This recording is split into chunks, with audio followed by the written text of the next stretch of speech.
Mes chers compatriotes, au seuil de l'année 2016, je voudrais, au nom de l'Alliance nationale pour le changement, l'ANC,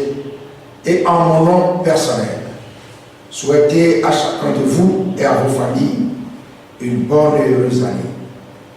Je formule pour vous tous mes vœux ardents de santé, de paix et de prospérité. Que l'année nouvelle apporte à notre pays de réelles perspectives de changement qui passent par un soutien ferme et sans équivoque à nos revendications sociopolitiques légitimes, notamment la libération de tous les prisonniers politiques, l'adoption et la mise en œuvre des réformes constitutionnelles, institutionnelles et électorales prescrites par l'accord politique global APG, l'organisation des élections locales,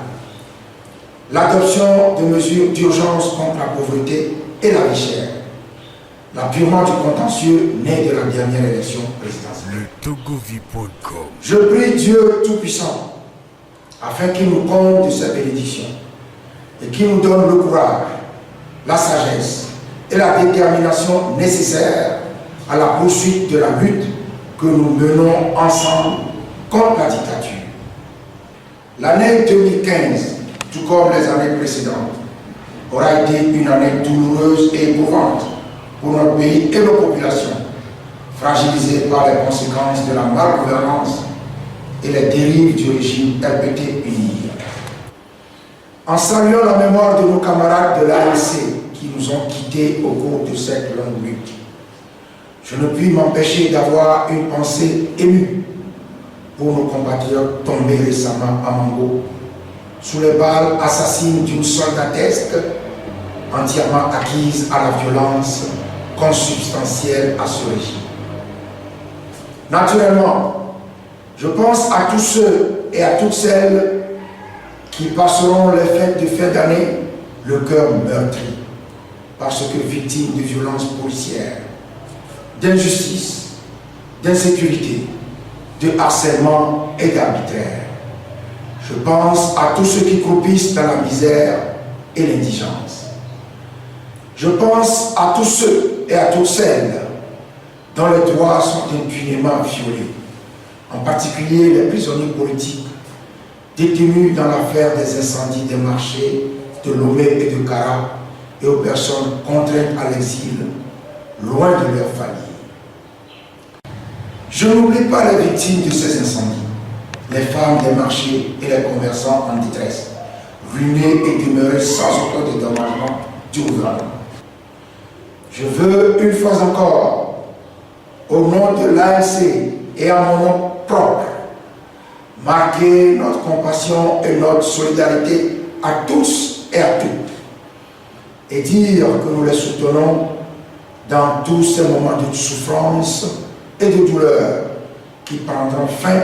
c'est notre conviction, avec le changement pour lequel nous œuvrons sans relâche. Les fondements de ce changement, qui constituent en effet la quintessence de mes engagements pour le Togo, le projet de société que vous avez approuvé en m'apportant massivement vos suffrages lors de l'élection présidentielle d'avril 2015. Il s'agit d'instaurer dans notre pays l'état de droit, la démocratie et la bonne gouvernance, d'assurer une justice indépendante et de respecter au quotidien la Constitution et les lois, ainsi que les libertés fondamentales et les droits de l'homme. Il s'agit de mettre en place des institutions crédibles, d'organiser des élections propres et de relever les défis du développement solidaire, de la croissance partagée, du progrès social et de la sécurité pour tous. Il s'agit de donner à l'homme togolais sa vraie place dans la société togolaise. Togolaises, Togolais, mes chers compatriotes, la situation de notre pays continue d'être marquée par une impasse sociopolitique, un déclin économique et financier, une pauvreté croissante et un pillage en règle des ressources nationales par un clan. Les élections se succèdent et se ressemblent en matière de fraude, d'irrégularité et souvent de violence, avec en toile de fond le refus du régime RPT unir de mettre en œuvre les réformes constitutionnelles, institutionnelles et électorales, malgré tous les engagements pris. La dernière élection présidentielle, qui s'est tenue le 25 avril 2015, a été l'occasion d'un énième coup de force électoral perpétré par le même régime en place depuis plus de 50 ans. Le scrutin est totalement sorti de son cadre légal avec la proclamation unilatérale de résultats provisoires frauduleux par le président de la CENI, alors que seuls les procès-verbaux de 14 séries sur un total de 42 ont été examinés sans être validés et adoptés en séance plénière. Ensemble avec la coalition CAP 2015 qui a soutenu notre candidature à cette élection, l'ANC a rendu public un mémorandum édifiant sur ce coup de force dont la réalité est corroborée par le rapport de la mission d'expertise électorale de l'Union européenne. Le togovie.com. Le contentieux né de ce scrutin vient s'ajouter aux questions sociopolitiques non résolues et qui continuent d'exacerber les tensions dans le pays. Il s'agit de dérives de toutes sortes, essentiellement liées à la corruption, à l'impunité, aux violations de la Constitution, des lois, ainsi que des droits de l'homme, à l'instrumentalisation de toutes les institutions de la République et plus généralement à la malgouvernance. Des dérives mises en réserve dans les rapports d'institutions internationales telles que le FMI sur la situation macroéconomique, l'ITIE sur le secteur minier, le GFI sur les sorties illicites de capitaux, le cabinet Grant Thornton sur la passation des marchés publics. Je voudrais ajouter à ce tableau les velléités actuelles d'une réforme unilatérale de la Commission électorale nationale indépendante, CENI, sur un diagnostic délibérément tronqué et destiné à masquer l'instrumentalisation de cette institution par le régime et l'ingérence intempestive du gouvernement qui recrute de prétendus experts, passe des commandes de matériel,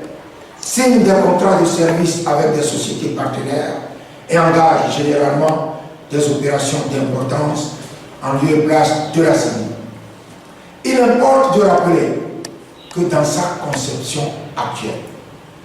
la CENI qui procède de l'accord politique global ne saurait faire l'objet d'une réforme non consensuelle, excluant tout dialogue sur l'adoption et la mise en œuvre des réformes constitutionnelles, institutionnelles et électorales. J'ajouterai également la remise en cause de la dépénalisation des délits de presse, l'incrimination lacunaire de la torture et le refus de l'imprescriptibilité du crime de torture dans le nouveau code pénal adopté à l'Assemblée nationale le 2 novembre 2015. Le groupe parlementaire ANC, qui n'a pas cru pouvoir s'associer à cette adoption, a demandé au chef de l'État une nouvelle délibération permettant une mise en conformité du nouveau code pénal avec les engagements souscrits par le Togo. Je ne saurais passer sous silence la persistance des menaces, harcèlements, intimidations et agressions perpétrées à l'encontre des dirigeants et des militants des partis politiques de l'opposition, ainsi que des journalistes par les forces de l'ordre et les milices du RPT UNIR qui font usage de la violence et de la terreur pour empêcher l'expression du mécontentement populaire. Ainsi, récemment à Mongo, les populations ont été livrées aux exactions des forces de l'ordre qui ont défoncé et saccagé les habitations ainsi que le siège de l'ANC. Le togovie.com. L'ANC est convaincue qu'une alternance politique respectueuse des principes démocratiques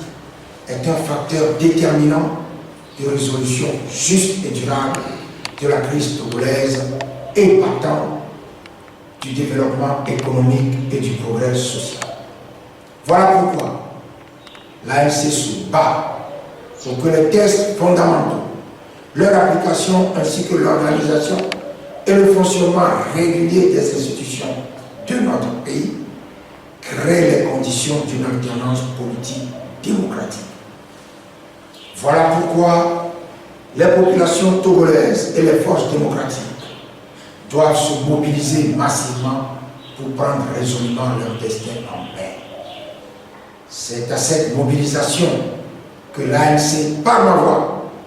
appelle une fois encore nos compatriotes des villes, des campagnes